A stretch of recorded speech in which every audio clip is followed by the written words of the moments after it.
Good morning. What a powerful time to worship together. I just think it's incredible the way that God's been working in the whole thing of fear. It's been amazing. It seems like we've talked about it for a few weeks here, just the whole thing of fear. And it's so real to so many people. And I think all of us experience it sometime. But just to see what God is doing through through the fears in our lives and the way that He's working and moving is incredible. So this morning we're going to talk some more about fear, amazingly enough. And we're going to continue with what Rob shared last week. We're going to continue that whole thing. We're going to work our way through this, and it's still a little bit in the story of Matthew 14, 22 to 27 of Peter and his getting out of the boat. And I think God has some really good things to share with us this morning. So we're going to talk a little bit about fear versus faith and what that looks like in your life. It's interesting, you think about fears. You think about maybe fears if you have kids, some of the fears that they might have. One of our boys had a fear of Sasquatch. And it was pretty real to him, right? I mean, this is something you're afraid of, man. And we tried to convince him, listen, it's not something to be afraid of. You don't have to worry about this. But he was really afraid of Sasquatch. And so,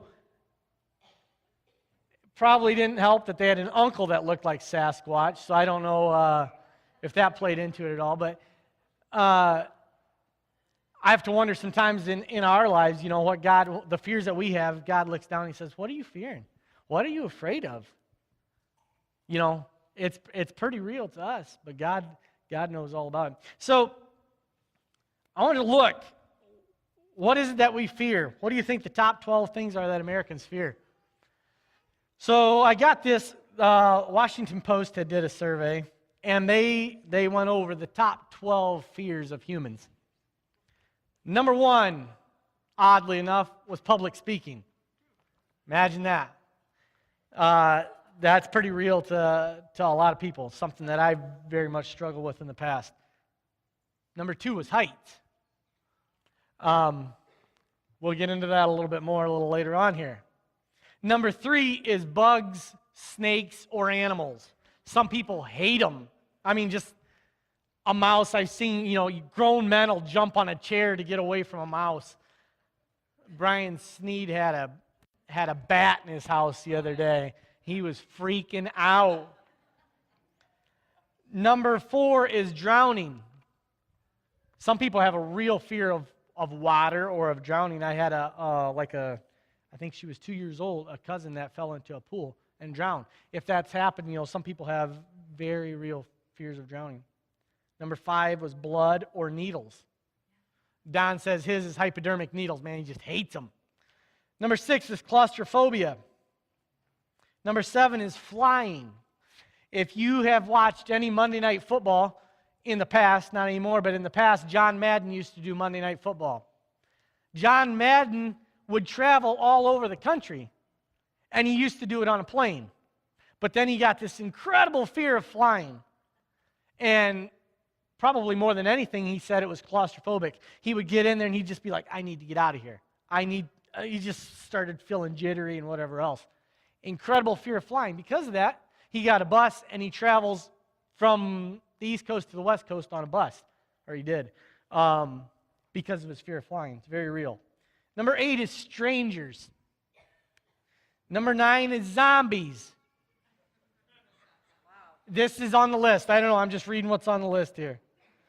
Number 10 is darkness. This, as a kid, this is something that I struggle with. We lived on a farm, and I was afraid to go outside after dark. You didn't know what was going to be out there, right? Nothing ever happened, but I was still afraid of darkness. Number 11 is clowns. Ryan, you looking at me?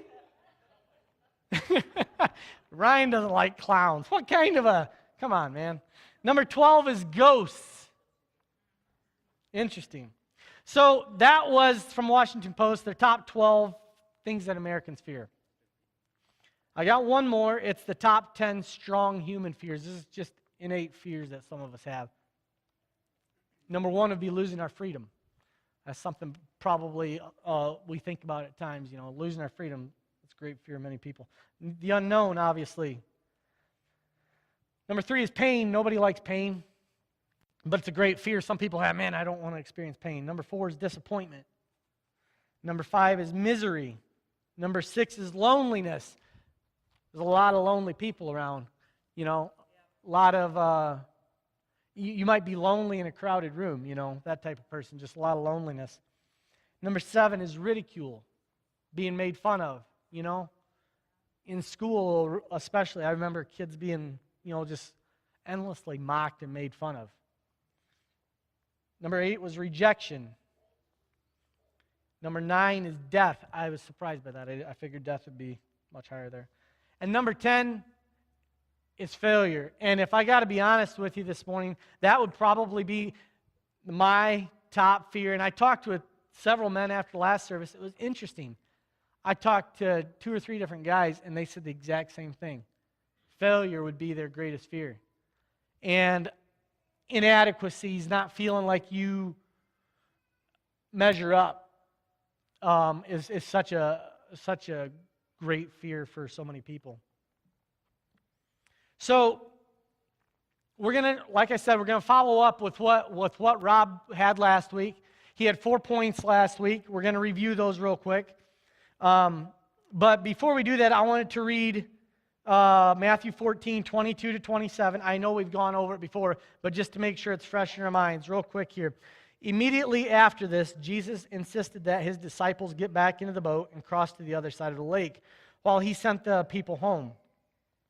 After sending them home, he went up into the hills by himself to pray. Night fell while he was there alone.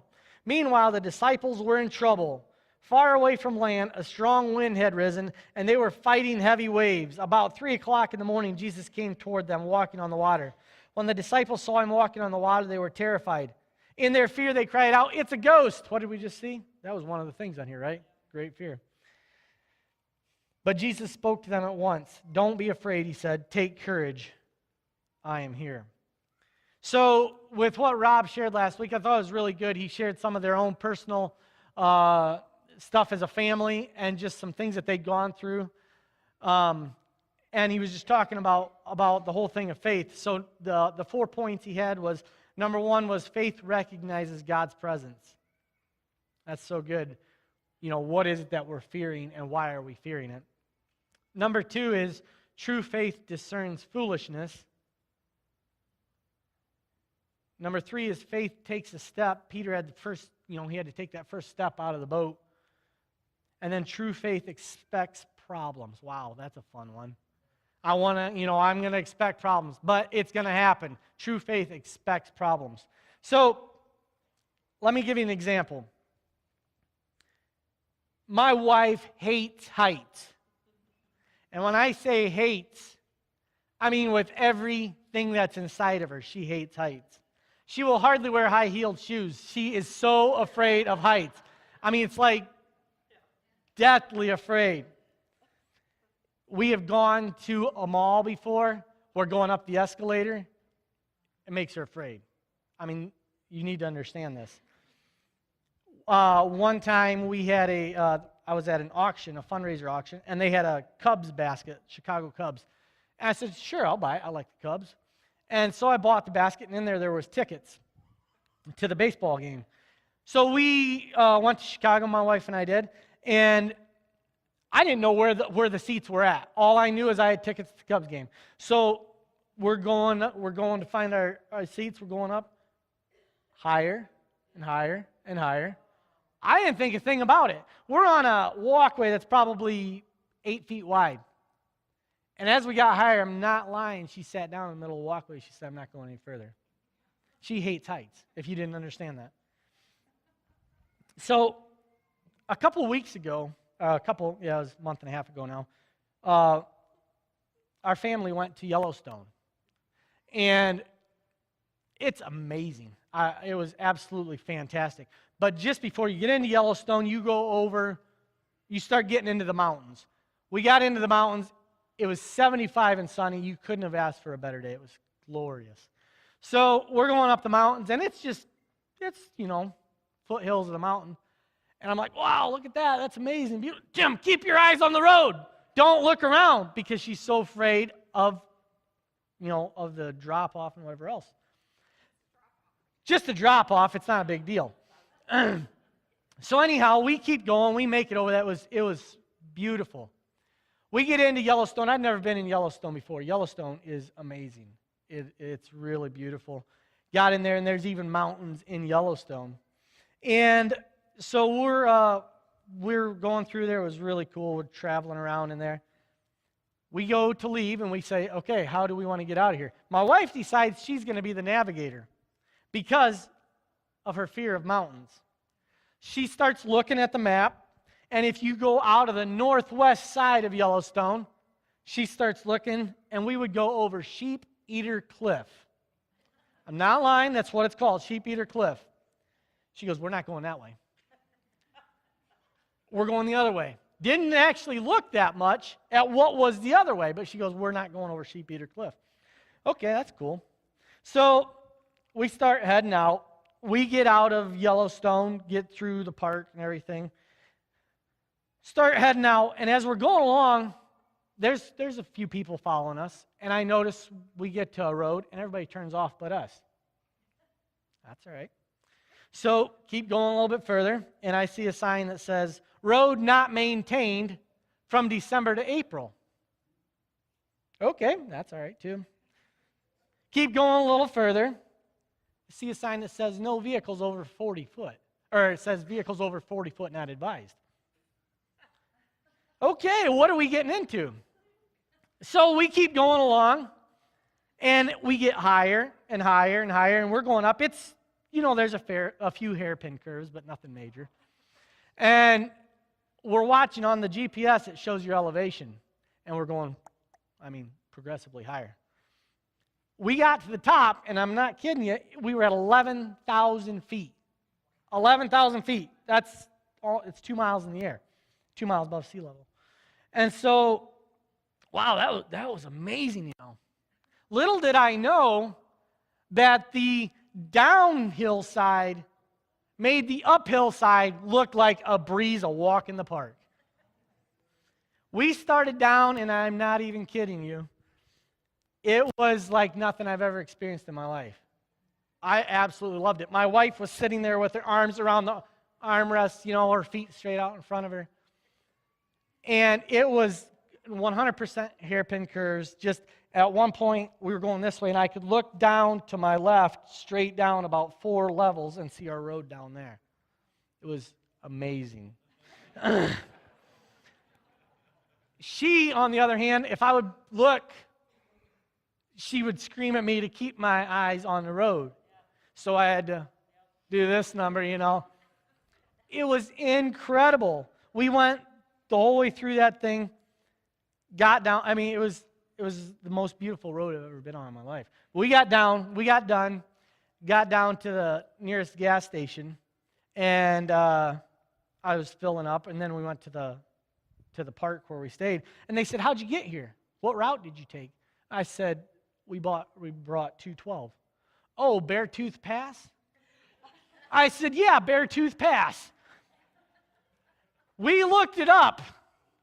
Beartooth Pass is on dangerousroads.org. I'm not making this up. Dangerousroads.org. And not only that, Hawaii has a higher road and Colorado has a higher road. Other than that, it's the 3rd highest road in the country. It was the most exhilarating, I suppose. It depends. It depends your perspective. It was amazing. But because of my wife's fear, and I don't say any of this against her, I have my own fears, but this one was so real to her. Because of this fear that she had, we didn't go over Sheep Eater Cliff because she saw it and she said, We don't want to go that way. That looks painful. We're just going to go this other way because of the fear that was in our minds. Not even looking at the other alternatives, just letting fear drive us. And just pressing blindly ahead. It was really eye-opening to us to experience it. You see, fear stops faith from working in your life is what it does. Fear stops faith from working. When fear grips your heart, faith faints. Yet faith in God can conquer our fears. When we truly believe that God is able to assist us, to heal us, to help us, to bless us, and keep us, then we can conquer our fears because we've placed our trust in God instead of in ourselves. The fact is that fear is faith in the wrong God. It's trusting in what we can see or reason in our own human wisdom. So that is why fear is faith in the wrong God. I'm not placing my trust in an almighty, all-knowing God. Instead, I obviously have a better idea. I've got a better way. If we do not believe God, that means we have made ourselves out to know more than what He knows. If we fear sickness, death, economic collapse, you could go on, all these things. They're out of our control. Our fear in them is proving that we are trusting in ourselves instead of an all-knowing God. So we went over 4 previous points from last week. Number 5, getting on to the points from this week. Faith recognizes fear as a price of growth. It's interesting, you look at all the men and women of the Bible, the ones that did amazing things. None of them did it without stepping out in faith, pushing aside fear and saying, you know what, I'm going to go forward with what God has called me to. Any of them. You can look at them. You can look at David. Obviously, probably the most popular story in the Bible, or one of them. He kills Goliath. Do you think he thought, oh, this is just going to be a walk in the park? No, he stepped out in what, there was fear there, but he stepped out and he said, I'm going to do this. I'm going to push forward. Moses, Esther, Noah. Look at Noah. That one's really interesting to me. God says, okay, what I want you to do is I want you to build a boat.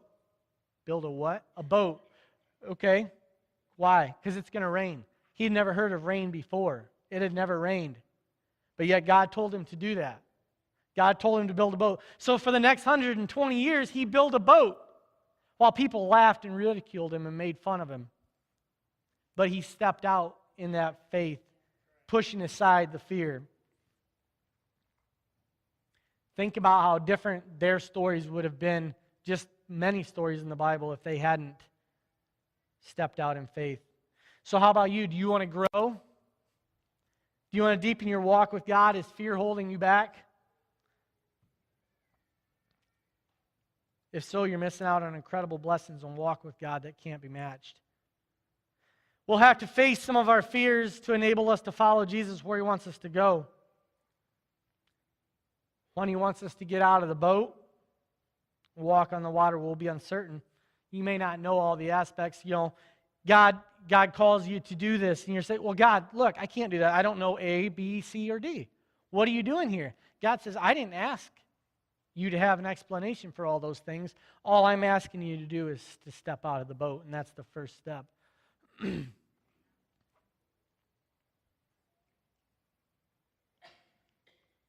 So, my wife and I, we grew up in the Mennonite Church, and we grew up there. We're in the church from until I was 30 years old, until we were 30 years old.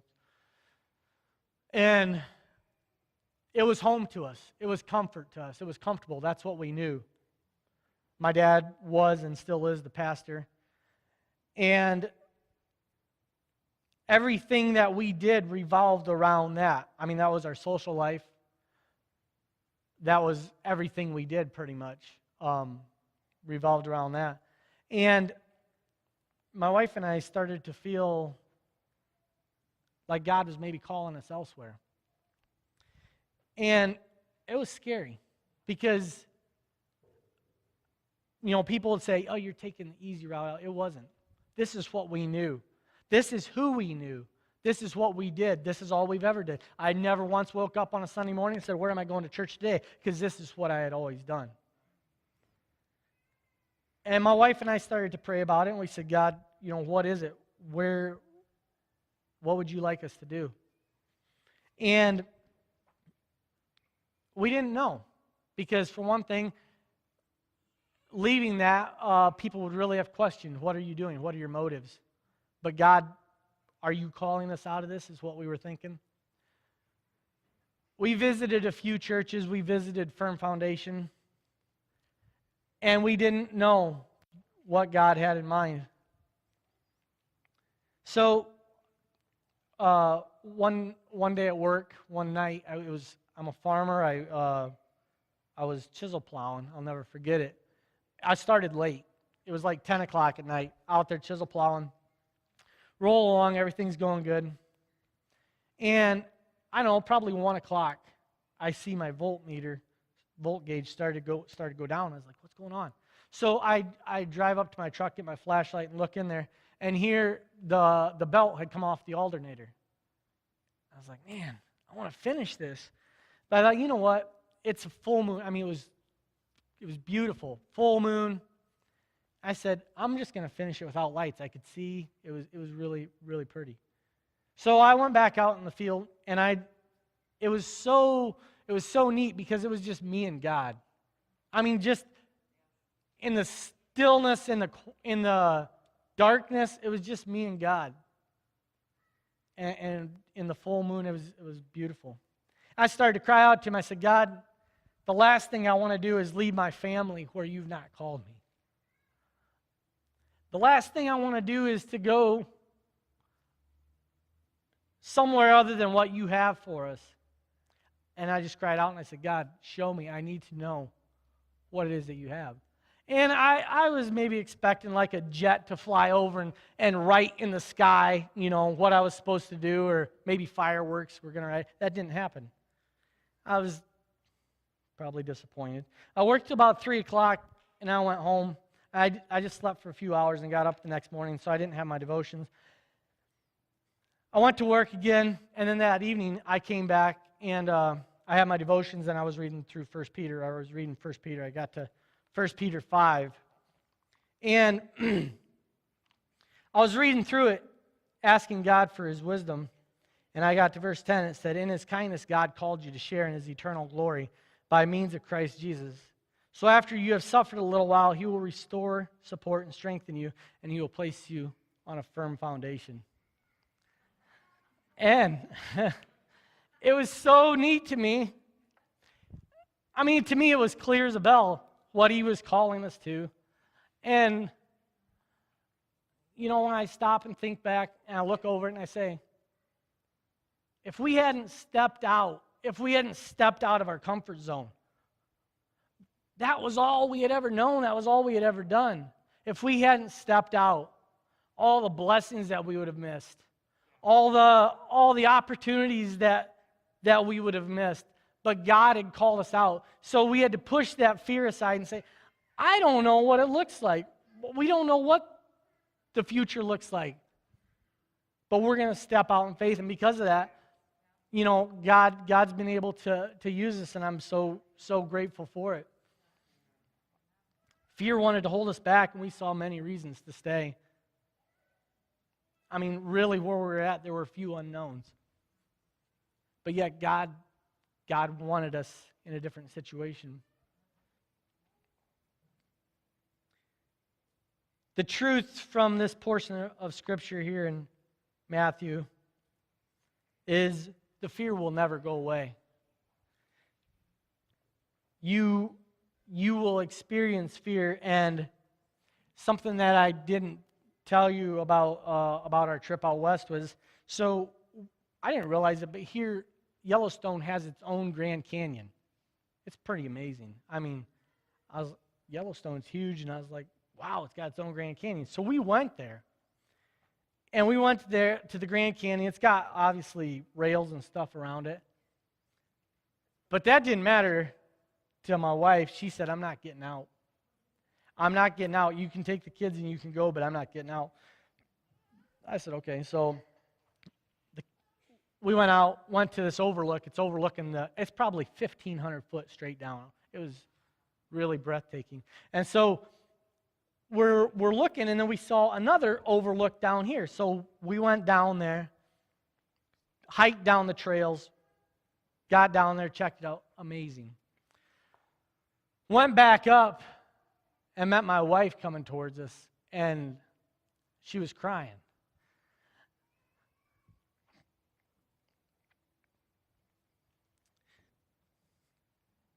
And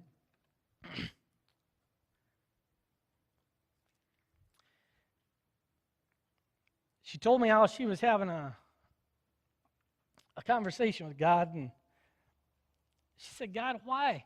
Look at all these other people. Nobody else is scared. Everybody else is walking right up to the edge. What's the big deal? But yet I have this deep fear in my heart. Can you take it away? And God told her, I want you to do it. I want you to walk out there.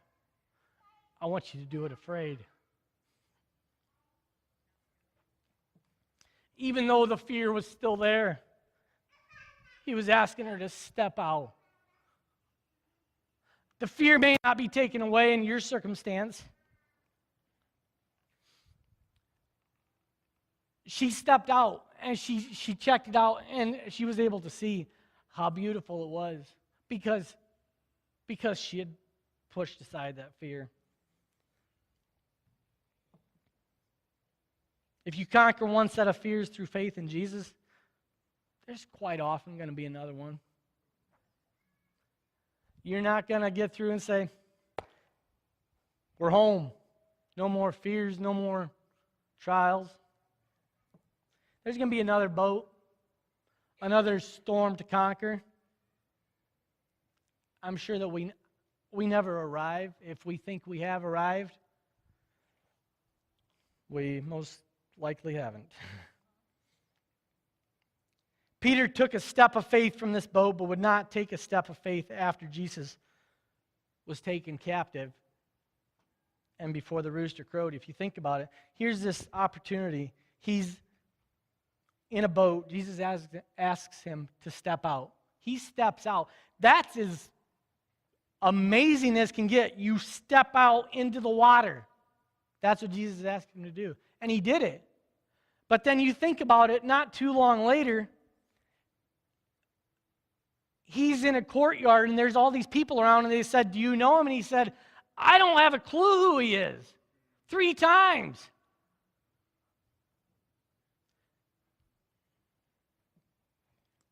The fear will never go away. He still had that fear. He had conquered one storm, but he had another one. Fear won't go away as long as you continue to grow.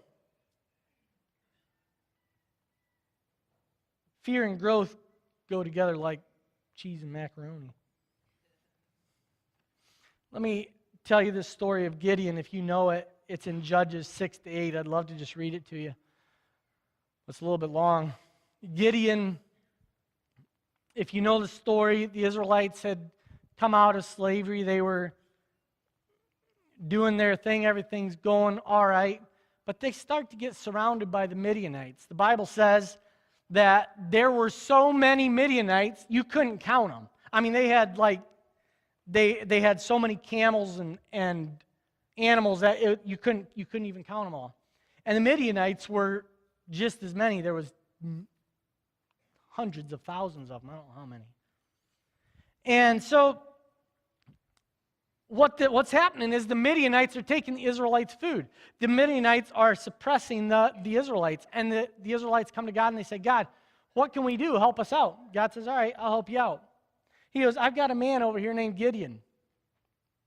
Gideon, you're going to help me help the Israelites. And Gideon said, no, I can't do that. Just like we saw so many other people, right? I can't do that. Who am I? So God sends an angel to talk to Gideon. Do you know what the angel said to him? Really quick, let me find it here. Judges 6, I think it's verse 12.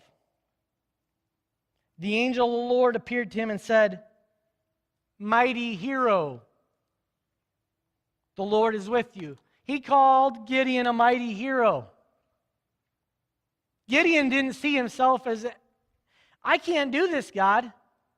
Here the angel of the Lord comes to him and says, "Mighty hero, the Lord is with you. Go for it. Let's do it." Gideon still doesn't believe, still doesn't trust, after an angel appeared in front of him.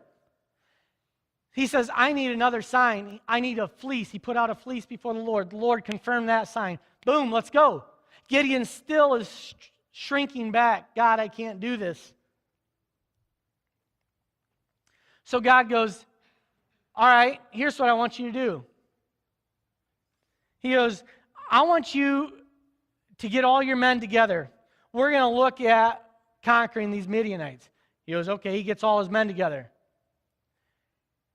Wait a second. He goes, God said there's too many of them. There's too many that are afraid. Send them home. He sent 22,000 men home. How many Midianites were there? A bunch.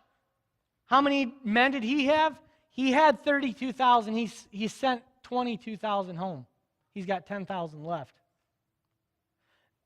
Not only was he downsizing his army, he's questioning God the whole time. What are you doing? Well, God wasn't done. He said, hold on, I got one more for you. He goes, now I want you to take them down to the river and see how they drink. All the ones that get down and drink it like a dog, he goes, I want you to send those home too. Gideon's got to be thinking, wow, God, you got some great ideas. So they go down there with his 10,000 men who weren't enough already. And he ends up sending all but 300 home. 300 men, 300 against this massive Midianite army. Now Gideon's really questioning, God, what are you doing? So they get situated. The Midianite army is down in the valley before them, and God says, okay, here's what I want you to do, Gideon. I want you to go down tonight, sneak into their camp, and just see what's happening. So Gideon and this other guy go down there. They sneak into the camp, and they hear two guys talking. One guy says, hey, he goes, I just had a dream. And he tells about his dream, and the other guy goes, dude, that's that Gideon guy. He's going to come in and wipe us all out. How does that happen? He goes down to the Midianite army, and he hears them talking about him.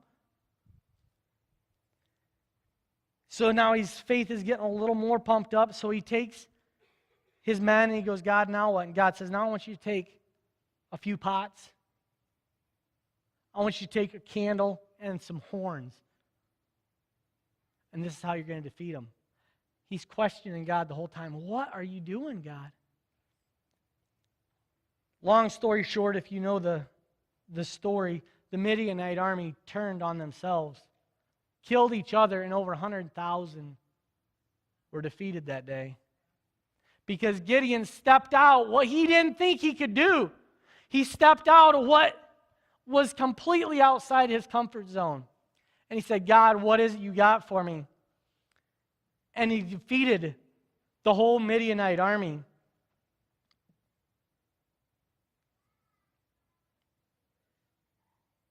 You see, fear reduces you to who you think you are instead of who God says you are.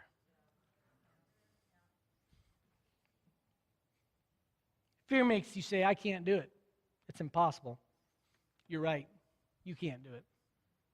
Neither could Gideon. On his own, he could have never done it. He could have got his whole 32,000 men that he had at the start and had them go each get a buddy. They still would have lost. This is not, because that's not what God asked him to do. But God asked him to step out. What's so amazing about this whole thing is Gideon didn't know who he was. The angel knew who he was, right? What did the angel call him? He called him a mighty warrior. The angel knew who he was. God knew who he was. His enemies even knew who he was. His enemies said, a mighty warrior. I mean, they called on Gideon. They said, he's going to come in and wipe us all out. But Gideon didn't know who he was in God.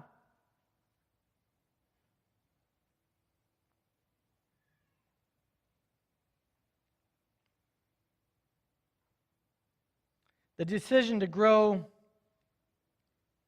always means a choice between risk and comfort. Look what he would have missed out on. Look what Gideon would have missed out on if he said, you know what, I can't do it. I can't do it. It's impossible, I'm afraid.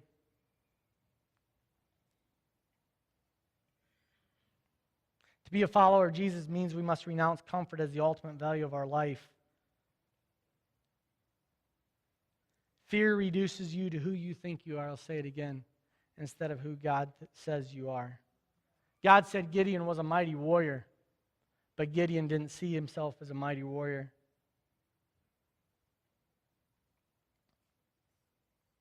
Every time someone conquers their fear and gets out of the boat, it makes it easier to get out of the boat the next time. It's not that the fear necessarily goes away. We just realize that it's a tool to move us. On the other hand, each time you resist that voice on the water calling for us to get out of the boat, it becomes harder and harder to hear the call of God. Soon you hear no call at all. Have you ever met that person that just seems to have a direct line to God? Just seems like whenever they pray, God's listening. How do you think that happens? That's developed over time for their listening, hearing God, and just seeing what He has to say, and not quenching the Spirit when He does talk to them. It's the same on the flip side then. That constant, you hear God telling you, I want you to do this. Well, God, I can't do that. There's no way I can do that. And pretty soon, I don't know if you've ever seen a sprocket on a chain on a sprocket, but it'll jump every once in a while. Once it jumps once, guess what's going to happen the next time? It's going to jump again. And then it's going to jump again, and pretty soon it just sits there and spins and doesn't even have resistance. Fear says failure. Number 6, fear says failure is the end. Faith masters failure management. As a result of seeing the wind and giving into fear, Peter began to sink. So the question comes up, did Peter fail? What do you think? Did Peter fail? Absolutely not. He got out of the boat, right? He sank, but he didn't fail. I guess it probably depends on your definition or your perspective of fail. The definition for failure is it's not an event, but rather a judgment about an event. Failure is not something that happens to us or a label attached to someone. Failure is the way we think about the result of a situation. Matthew 14, verse 30 says, "But when he looked around at the high waves, he was terrified and began to sink. 'Save me, Lord,' he shouted." Peter sank. It doesn't mean that he failed. If you've ever heard the story of Jonas Salk, he discovered and developed the vaccine for polio. Before he found one that worked, he tried 200 times. Somebody once asked him, they said, "What's it feel like to fail 200 times?" He said, "I didn't fail." He said, "I found 200 ways that don't work." It's so interesting. It was the same way with Peter. Peter failed, man. You look at his life, he failed. But he didn't stop because of that. One thing he did learn was how not to walk on water. He learned to keep his eyes on Jesus. You know, in that whole story, I don't know how far he got out from the boat. Like in the Bible stories that I remember growing up, it's like it shows a picture of Peter just getting out of the boat, and he's like one step, and then he's starting to go down. I don't think it was that way. I see Jesus was a little ways away, right? And Jesus says, "Hey, come here." So Peter's like, "Let's go." And he's walking, and then he sees a rogue wave coming over here. He takes his eyes off of Jesus. And he sees the waves around him. And then he starts to sink, and Jesus reaches out his hand and says, hold on, Peter. What are you doing? Keep your eyes on me. It's such a perfect analogy for us. What are we doing? We're taking our eyes off and looking at the waves around us. We're saying, I can't do it. It's too big, too stormy. But you know what's so interesting about that story? It's so he just walked from here to there. He's still not back to the boat. Once Jesus caught his hand, then he could walk back. All the way back to the boat. But only when he was with Jesus.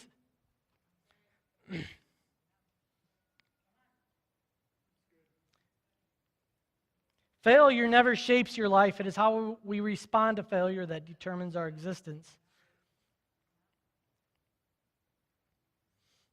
Number 7, fear makes us impatient. Faith learns to wait on the Lord. So the disciples were probably out there. They were out there for a while. I mean, I think they went out in the evening. It was 3 o'clock in the morning when they were fighting this storm. They needed relief from the storm. We all need relief from the storms in our lives. We feel, man, I'm getting battered. What's going on, God? Can you help me out here? You feel like you've been struggling too long?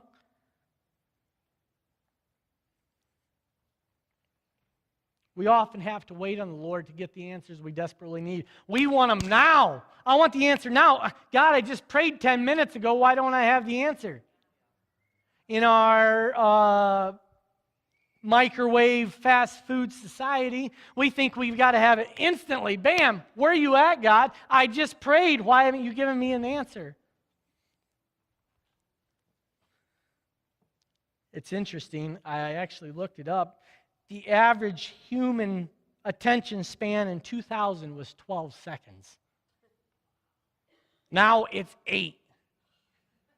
We're heading the wrong way, right? 8 seconds. Coincidentally, a goldfish is 9 seconds. So we've got 1 second less attention span than a goldfish. So pat yourself on the back for that one. But it's no surprise that we struggle with patience. We've got to have everything now. You text somebody and they don't answer you back like in 30 seconds. What's up? I just texted you 30 seconds ago and you haven't answered me. I'm calling now, you know. Got to have an answer right away. Isaiah 40:31 says, they that wait upon the Lord shall renew their strength. They shall mount up with wings as eagles. Wait, it's something that's hard to do. Something that's hard to do. But it develops our trust. It develops our trust in God. It's the hardest part of faith. Spending time in prayer and just that communing, that prayer with God. And not only speaking, but listening to hear what He has to say. Prayer is such an important part of it. You think about it, though, with faith, if you pray without faith, all you're doing is complaining. Prayer without faith is complaining. If you say, God, you know, I've got this it's this crazy problem over here, and you're thinking, there's no way it's going to happen anyhow, but it's a good opportunity for me to complain to God in a holy way, you know. I can say, hey, God, you know, prayer without faith is complaining. Number 8, fear causes separation. Faith brings a deeper connection with God. God is still looking for people who are willing to get out of the boat, but why take the risk, you ask? Why get out of the boat? I've got a storm going on around me. The most logical place for me to be is in the boat, right? Why get out of the boat? It's the only way to experience real spiritual growth. It's the way true faith develops. It's the alternative to stagnation that causes people to die spiritually. And it's the only way to discover your calling is by getting out of the boat. Look at all the above, the points we just had here. Do you really want spiritual growth, true faith? Do you want to die spiritually, or do you want to discover and obey your calling? Don't allow fear to prevent growth in your life. You cannot be a conqueror if you operate in fear. Fear not, Jesus said, be not afraid, and thou shalt not fear are 3 paramount commands for soldiers in the army of God. Because where there's fear, there's not faith. Fear contaminates faith. If fear is present, Satan has access into your life. And then it's just the same on the flip side. Where faith is present, God has access. But the greatest reason to get out of the boat, the greatest reason, the water's where Jesus is. Mark 14:28 says, Peter said, Lord, if it's really you, tell me to come to you. See, God uses everyday challenges, things that we go through all the time, to help us get out of the boat and walk to Him. We find ourselves in positions where we can no longer make it with our present walk with Jesus. We need to grow more. We have that hunger, we have that thirst after righteousness the Bible talks about. We want to grow, but the only way sometimes that God can get us to do that is to move us out of this comfortable situation that we're in. Because I think that I know for myself and for all of us, we tend to seek the world of comfort. We will often come to times in our lives where we are very uncomfortable, and I don't think that's a coincidence for a second. I think sometimes comfort or the pursuit of it leads to some of the most self-centered people in the world. And I believe God places discomfort in our lives to motivate us, to move us in ways we never would have done otherwise. We do our best to develop manageable lives with no storms. We maintain the thought that we are in control and all is well on the boat. Then a storm shakes everything up, causing Jesus to pass by and show us His glory. But like I said, sometimes that's the only way for Him to get our attention. Jeremy, you playing? Sometimes that's the only way for Jesus to get our attention, to shake things up for us.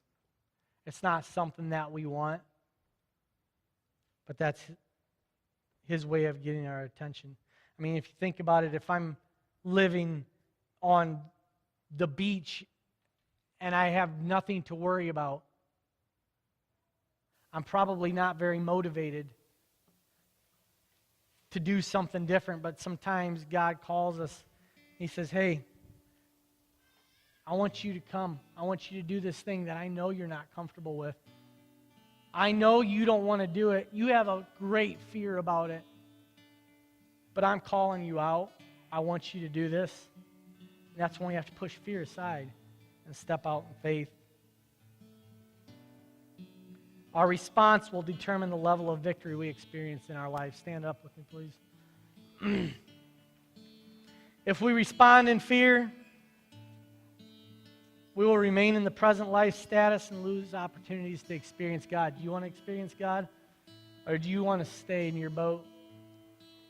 If we respond in faith, we may have to be assisted from time to time, but at least we'll be with Jesus.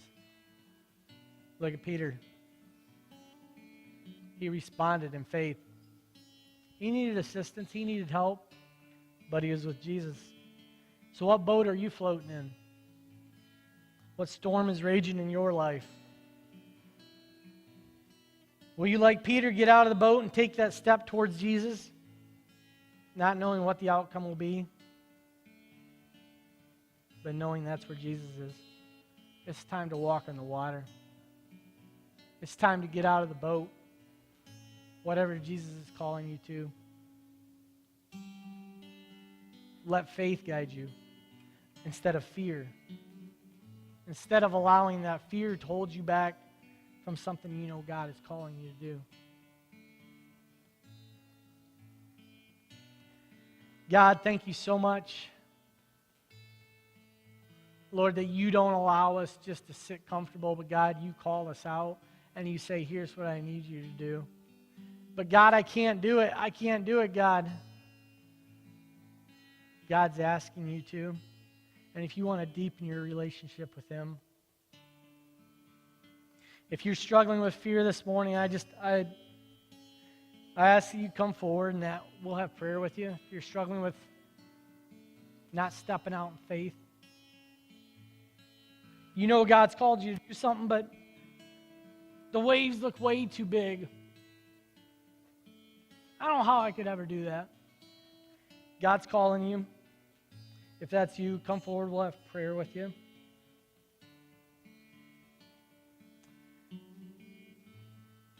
Thank you, God, that you lead us, Lord, not where we desire, but God, that your calling is so much higher than what we would ever dream or think of, God. Lord, help us to get out of the boat and to walk with you each day. Thank you, God. In your name, amen.